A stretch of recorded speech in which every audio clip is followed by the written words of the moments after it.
आयुष्य खूप सुंदर आहे, फक्त ते जगता आलं पाहिजे आणि आपली माणसं आपल्याला जपता आलं पाहिजे. कारण आपल्या आयुष्याचा खरा आनंद आहे ना, हा आपल्या माणसांसोबतच आहे. तो आपल्या एकटेपणात कधीच नाही आहे. नमस्कार मित्रांनो, मी कृषीदूत केतन आपल्या चॅनलवरती तुमच्या सगळ्यांचं स्वागत आहे. बघता बघता 2025 संपत आले.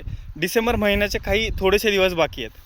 तर 2025मध्ये असेल किंवा ह्याच्या आधी तुम्ही तुमच्या आयुष्यातले काही महत्त्वाची माणसं, जसं की तुमचे आईवडील असतील, भाऊ बहीण असेल, नातेवाईक असेल, तुमच्या आयुष्यातले काही खास व्यक्ती असतील, तुमचे मित्रमैत्रिणी असतील, यांच्याशी तुमच्या कळत नकळत तुमच्याकडून जर त्यांच्या भावना दुखावल्या गेल्या असतील आणि त्यामुळे ते व्यक्ती तुमच्याशी आत्ता चांगलं जसं आधी बॉन्डिंग होतं तसं बोलत नाही आहेत किंवा तुमचं आत्ता त्यांच्याशी बोलणंही होत नाही आहे, तर त्या आयुष्यामध्ये कुठंतरी त्यावेळेस खूप चांगले आणि आपल्या खूप जवळचे व्यक्ती आहेत.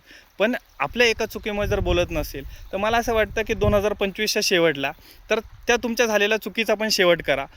स्वतः जाऊन इनिशिएटिव्ह घ्या, तुम्ही बोला, तुमची चूक मान्य करा, समोरच्याला समजावून सांगा आणि जो तो व्यक्ती असेल ना, त्यांनी पण आपल्या मनाचा मोठेपणा दाखवा.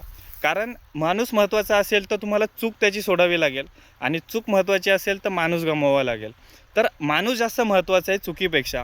आयुष्य अनप्रेडिक्टेबल आहे, आज आहे तर उद्या नाही. तर माणसं कधीच तुम्ही तोडू नका, कारण आयुष्यामध्ये खूप कमी माणसं असतात जी आपली असतात आणि जी आपल्या आयुष्याच्या खूप जवळ असतात. तर अशा माणसांना विसरू नका. आणि आयुष्यामध्ये तुम्ही कितीही माणसं जोडली तरी एका माणसाची कमी जी तुमच्या आयुष्यामध्ये राहते, तर ती जागा कोणीच घेऊ शकत नाही. तुमच्या आयुष्यामध्ये हजारो माणसं येतील, पण त्या एका माणसाची जागा ते कधीच भरून काढू शकत नाही. त्यामुळं माणसांची किंमत ठेवा. चूक केली असेल, माणूस गमावलेला असेल, तर इनिशिएटिव्ह घ्या आणि बोला. आणि 2026मध्ये परत आहे तसं नवीन आणि चांगलं आयुष्य जगा आणि आपल्या माणसांसोबत जगा. तर 2026च्या तुम्हाला in advance happy new year.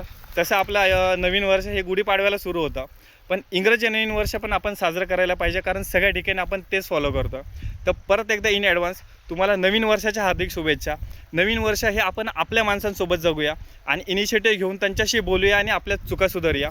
चला मित्रांनो, तर घ्या इनिशिएटिव्ह. आणि किती जणांनी इनिशिएटिव्ह घेणार आहे आणि किती जण हे करतात ते मला कमेंट सेक्शनमध्ये सांगा.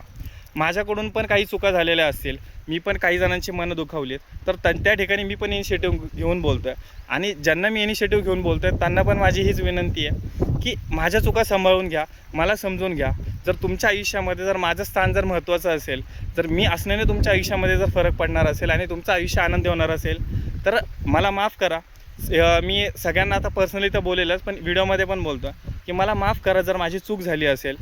आणि ज्यांना ज्यांना माझी माफी मागायची आहे त्यांनी मला कमेंट सेक्शनमध्ये आणि पर्सनली फोन करून मागू शकता. मी सगळ्यांना माफ करेल, कारण माझं मन खूप मोठं आहे. चला, love you, take care, bye bye, भेटूया लवकरच.